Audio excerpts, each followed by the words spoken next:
Research ethics are complex.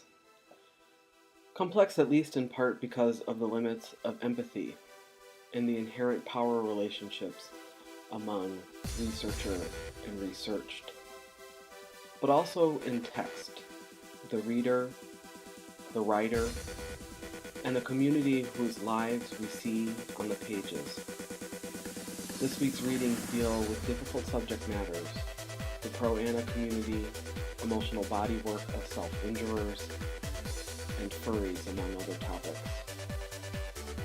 The reading about furries sparked much of my thoughts about this week's readings, but I'm also thinking about the pro-dom article and about our discussion about derby life from last week.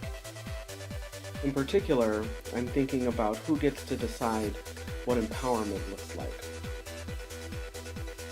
Who are we as researchers and as learners? And how do we become interested in our topics? How do we engage with our participants?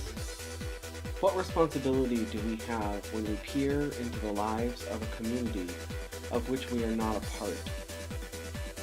Here I am thinking specifically about the furries chapter and the pro-dom chapter. When we enter into others' sexual fields, what do we owe them in return? A sex-positive attitude? Justice? Respect? Or something else? Since this is an embodied, focused class, do we owe them more than just our intellectual attention? Do we owe some kind of embodied attention? What right does any researcher have to take in the pleasures, the pain, struggles of a group of which they are not a part? And in doing so, what responsibility is inherent in our study of a group of marginalized or resistant individuals? Do we take the role of the voyeur? Is it more comfortable to watch? Are we the voyeur in our reading, in our research? In ethnographic sexuality research, what would participant observation do to overturn some of the issues inherent in this project? Do we feign objectivity to maintain our tenuous relationship with legitimacy in our research? What assumptions about knowledge do we make? Do we assume that if we just try hard enough, we can discover something about a community? We can peer into their lives?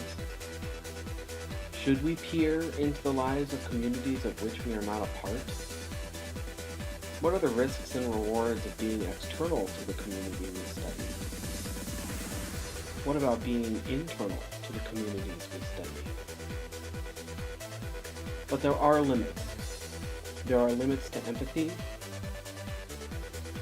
But is it that we can't empathize with groups who have not made their struggle visible, as in the chapter from This Bridge Called My Back about Asian American women? Or is it that we can't empathize with groups and individuals whose realities are so different from our own, as in the furry chapter?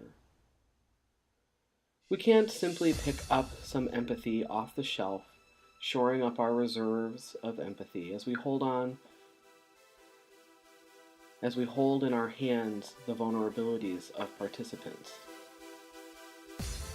If we peer into the cages of others, even if we are like them in some way, can we know them as an uncaged being?